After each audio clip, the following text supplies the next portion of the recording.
Oke. Assalamualaikum Bang Dani. Waalaikumsalam warahmatullahi wabarakatuh. Sehat Bang Dani? Alhamdulillah. Apa kabar? Apa kabar? Baik, baik, baik. Kita ada sedikit mau bertanya-tanya ini Bang. Ya. Ini apa sih kelebihan dan kekurangan sistem yang Abang gunakan ini? Untuk kekurangan dan kelebihan alat pertaniannya, mungkin maksudnya ya.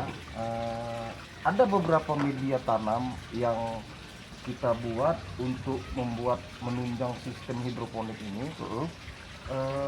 Di semua sistem media ini ada kekurangannya dan ada kelebihannya juga. Nah, seperti saya contohkan, sistem DFT itu adalah sistem air juga yang mengalir di antara paralon, mengalir, tetapi sistem ini air yang ada di dalam paralon itu dia tergenang.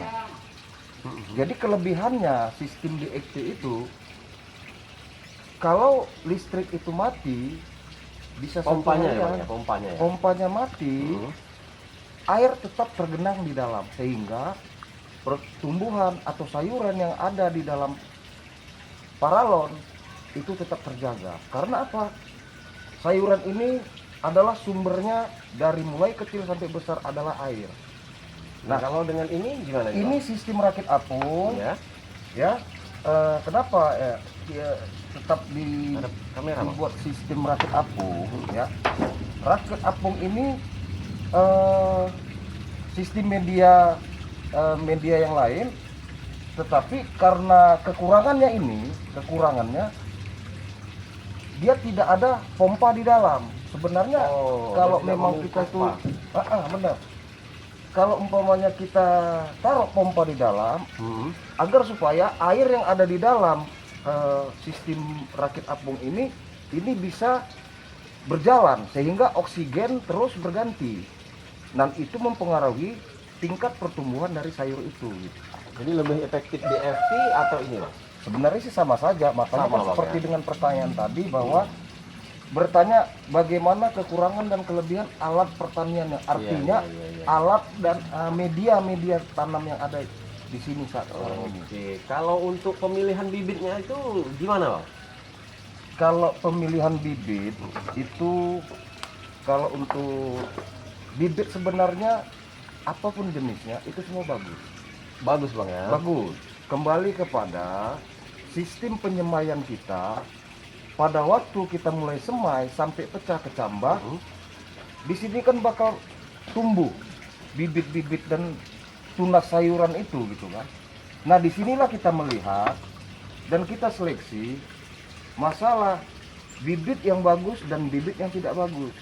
Jadi kalau seandainya umur sama, penyemaian sama, tetapi begitu mulai tumbuh besar, ada yang bibit itu tidak mau tumbuh besar alias kerdil, dan ada yang memang pertumbuhannya normal. Nah, disinilah kita harus bisa menseleksi bibit-bibit yang bagus, yang pertumbuhannya normal, itulah yang kita semai dan pindahkan ke netpot ini. Oke, Bang. Oke. Untuk teknik pengolahan lahan gimana, Bang? Kita punya lahan yang sedikit lah umpamanya. Gimana teknik yang bagus digunakan, Bang? Kalau untuk teknik pemanfaatan lahan, nah di sini sebenarnya kelebihan sayur hidroponik tadi, dia memanfaatkan lahan sekecil mungkin. Artinya Seminimal ya, Bang, ya? ya seminimal mungkin. Artinya berapa lahan tanam kita yang ada, tinggal kembali kepada strategi kita, media apa yang harus kita buat di situ, agar supaya dengan lahan yang kecil kita memperbanyak lubang tanam sebanyak mungkin. Di sini sebenarnya teknik untuk pengolahan pemanfaatan lahan tadi. Oke. Untuk pengenalan hasil panen dan diversifikasi komoditas pertanian ini seperti apa kira-kira, Bang? Kalau saat sekarang ini kembali kepada kita, kita mempunyai satu usaha hidroponik ini dan kita punya brand. Nah, brand inilah yang bakal kita ajukan legalitasnya kepada dinas agar supaya produk-produk hasil panen sayuran kita itu sudah ada legalitas atau merek. Oh begitu. Ya itulah. Jadi biar supaya lebih. Jadi apa mereknya kalau dari punya abang sendiri? Kalau saat sekarang ini kita buat Taruna Hidroponik. Oh begitu bang. Ya, Taruna hidroponik ya. ya. Oke.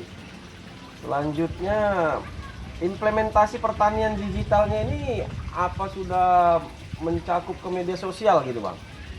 Kalau implementasi secara digitalnya, nah disinilah kita ingatkan kepada para pemeriksa juga bahwa apapun jenis usaha kita, media digital itu sangat perlu, apalagi di zaman-zaman milenial sekarang. Untuk promosi bang ya? Waduh, sekarang kita sudah tidak payah lagi. Iya. Tidak secara offline kita mempromosikan hasil produk-produk kita. Benar. Tetapi secara digital, secara promosi baik di Instagram, baik di Facebook dan apalah media sosial berbentuk apapun yang ada saat sekarang ini. Oke. Nah di sini menaikkan usaha kita, nama brand kita secara digital agar supaya terkenal minimal secara skala nasional. Oke, terima kasih bang penjelasannya. Oh bermanfaat lah ini untuk pemirsa di rumah yang sedang menyaksikan kunjungan kita hari ini. Mari kita lihat-lihat ke dalam. Boleh bang? Silakan. Ayo. Ayo, mari.